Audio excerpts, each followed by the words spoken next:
Pranam, my dear students. Today we will revise your NTSC exam, Nazi and the rise of the Hitler. First, Germany surrendered to the Allies. It was the 7th May 1945 in Reims, France. Which tribunal was set up the prospect Nazi was criminal? यानी Nazi criminals हैं उसके regardings क्या setup किया गया था? That was the international military Tribunal at Nuremberg में establish की गई थी. Nazi was criminal for crime against peace were also known as Nazi ने जो मतलब शांति के खिलाफ जो युद्ध किया था उसको क्या कहते थे? क्राइम अगेंस्ट ह्यूमैनिटी यानी कि मानवता के खिलाफ गुनाह. Which country consist of the allies? It was very important question. Which country is the allied power? That UK, France, USSR and the USA. Germany surrender to the allies यानी कि मित्र राष्ट्रों के सामने सरेंडर कब किया? That was the 7th May 1945. Germany surrendered to the Allies and Germany. This question will be repeated 7th May in France. Next, meaning of the genocidal war. It was very also important that the killing of in large scale. How many people killed in genocide war in the Nazis ने genocidal war के दौरान कितने लोगों को मारा? 6 million Jews, 2 lakh gypsies, 1 million Polish civilians and the 70,000 Germans. One of the killing center of Germany या Auschwitz क्या था? Auschwitz was the that one of the killing center in Germany के अंदर एक killing center था. Another tribunal was set up the prospect of the. ये question same repeat हो रहा है. Nazi sentence to the death of the international military tribunal यानी कि इंटरनेशनल मिलिट्री ट्रिब्यूनल के द्वारा नाजी में कितने लोगों को डेथ की परमिशन दी थी या डेथ दिया था? That was the only 11 peoples, 11 leading Nazis. Why national assembly meet at Weimar? National assembly की वाइमर में मीटिंग की हुई थी because establish democracy with the federal structure. ठीक है, वो क्या मतलब कि डेमोक्रेसी इस्टेब्लिश करना चाहते थे फेडरल स्ट्रक्चर के बिहाफ पे, संघीय संरचना के आधार पर. German parliament. It was very important question that what is the meaning of या what do you mean by the German parliament? German parliament is a Reich. Next one that deputies were elected on the basis. और वहाँ पे Weimar में जो elections किए गए थे वो किस बिहाफ पे किया था? That was the equal and universal vote cast all adults and womens. It means वहाँ पे सभी अडल्ट्स एंड वुमेन्स को भी इंक्लूड किया गया था. Treaties of the Versailles time. It was very important question. Treaty of the Versailles कब हुई थी? वर्साई की जो ट्रीटी हुई थी that was the 28 Jan 1990 in France and effective the on 10th Jan 1920. In Versailles, Germany lost overseas colonies 10% population, 13 territories, 75 iron and 26 coals. France, Poland, Denmark and Lithuania was the guilt and 6 million of the gold form occupied and Rhineland. ये सब कुछ उसको Germany को अपना lost करना पड़ा था. Germany think that the Weimar Republic responsible for. ठीक है, जो जर्मन्स थे वो क्या समझते थे? जो वाइमर रिपब्लिक है वो किस चीज़ के लिए रिस्पॉन्सिबल है? Defeating in war and disgrace at Versailles यानी कि युद्ध में जो हार हुई है और वर्साई की जो अपमानजनक संधि जो हुई थी, ट्रीटी हुई थी, उस सब के लिए.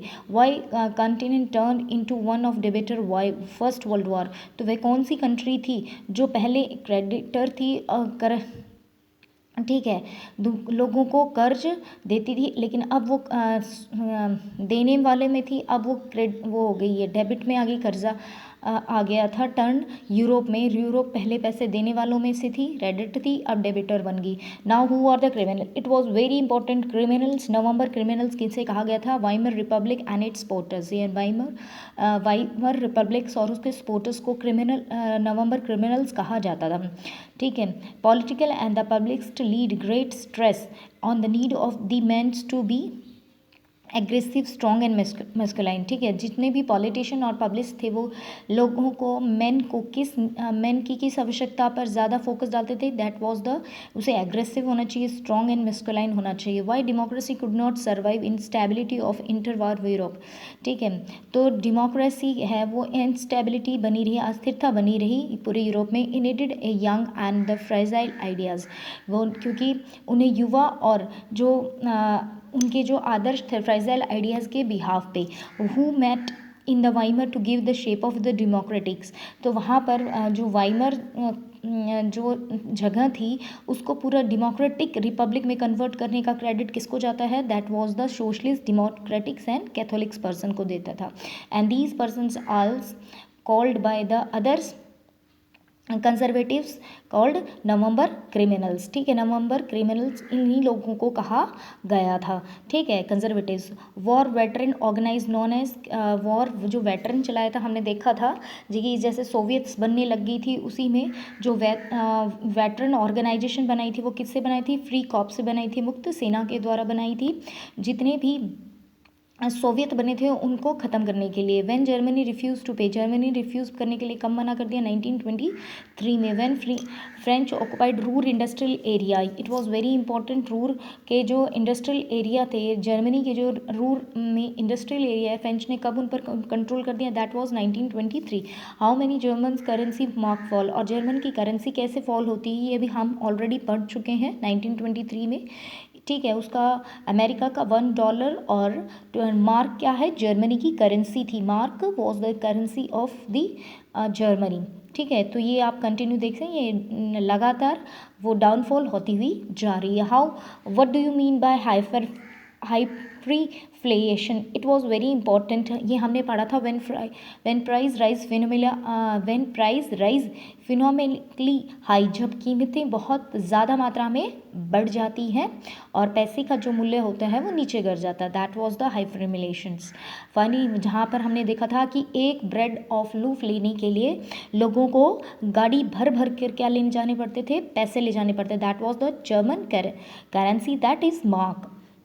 Financially help give the Germany bye American non, it was very important, ठीक है। जर्मनी की अमेरिका ने जो हेल्प करने के लिए जो प्लान बनाया था, what was that डेवेस plan. When the financial support of the withdrawal of the USA, जो फाइनेंशियल सपोर्ट यूएसए जर्मनी को दे रहा था तो उसने विड्रॉल कब कर लिया, मतलब वो नहीं दे पाया, उसे पीछे हट गया, दैट वाज 1929 में। द वॉल स्ट्रीट एक्सचेंज, ये क्या है, अमेरिका का सबसे बड़ा वॉल स्ट्रीट एक्सचेंज है, जैसे हमारा कहाँ पर है, इन मुंबई में है स्ट्रीट एक्सचेंज, ठीक है। तो ये बिल्कुल क्या होगा, क्रैश्ड हो गया, वहाँ पे शेयर्स के जो था वो बिल्कुल डाउन में चला गया। What was the great economic depression start, यानी कि आर्थिक महामंदी जो स्टार्ट हुई वो कब हुई थी, that was 24 October 1929 when 13 million shares was sold in one day, जिसमें 13 मिलियंस जो शेयर्स थे वो एक दिन में बेच दिए गए, ठीक है। Next one, it was very important, the proletarianisations to become impoverish to the level of the working class, ये वो स्थिति है जहाँ पे वर्किंग क्लास की कंडीशंस को सुधारने की प्रोसेस की जाती है, प्रयास किया जाता है। 1999 यानी कि ये आपका rally organise the radical groups known as, क्या कहा गया था, जो 1918 और 1919 में रेडिकल्स ग्रुप्स ने आमूल परिवर्तनवादी, ठीक है, जो थोड़ा परिवर्तन, उन्होंने जो रैलीज ऑर्गेनाइज की थी, क्या कहते थे, द स्पारिस्ट लीग कहा गया था उस ऑर्गेनाइजेशन को। What was the article 48, what it was important that it gives the power to the president, the power to impose emergency civil rights and rule of decrees का मतलब होता है अध्यादेश, अपने रूल्स निकालना, जैसे प्रेसिडेंट रूल लागू हो जाता है, लोगों की मूवमेंट वगैरह बंद कर दी जाती है, वो किसी भी तरह की स्ट्राइक ऑर्गेनाइजेशन करते हैं तो उन्हें अरेस्ट कर लिया जाता है, same as it is. What is the, it was very important, autobiography of Hitler, that the, it was last time this question was repeated, that the Mein Kampf, which book was known as German Bible और Nazi Bible, किस बुक को German Bible और Nazi Bible कहते थे, मिन काफ। Hitler born, Hitler का जन्म कहाँ, it was very important in 1989 in Austria. It was one correction, it was that Hitler born in, बेटा 1889 में था, हिटलर का बॉर्न जो है वो 1889 है, ठीक है। यहाँ पे करेक्शन कर लेना। Hand during the first world उन्होंने कैसे काम किया था, एक मैसेंजर के रूप में काम किया था। हिटलर ज्वाइन वर्कर पार्टी को उसने कब ज्वाइन किया, इन 1919 में ज्वाइन किया था।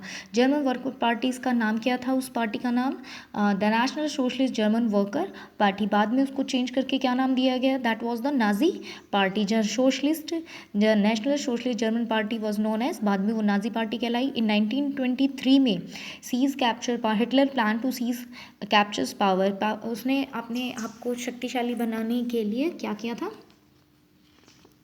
ये हम पढ़ चुके थे कि वो अपने प्रभाव को बढ़ाना चाहता था, और उसने क्या किया था, स्टार्टिंग में ही हमने पढ़ा था दैट, एक मिनट बता रही हूँ मैं, दैट उन्होंने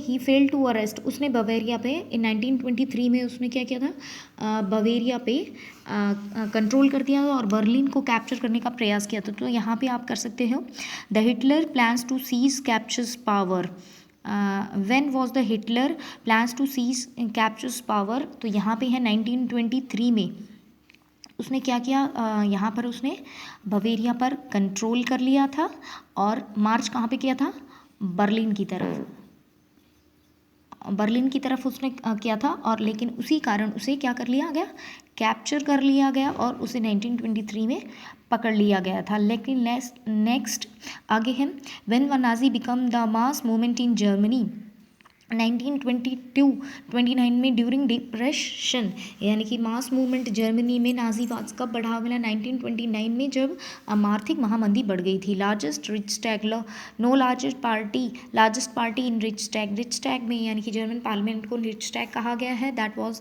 1928 2.6% मिले थे, ठीक है। नाजी पर 1932 में उसे 37 वोट इनकी बढ़ गए थे। ये भी इंपॉर्टेंट क्वेश्चन है। How Nazi demonstrate Nazi power, Nazi जो पावर्स का उसका डेमोन्स्ट्रेशन वो कैसे करते थे, organised parade, sure loyalty speech and the rallies. Okay, next in next video. Okay, thank you very much.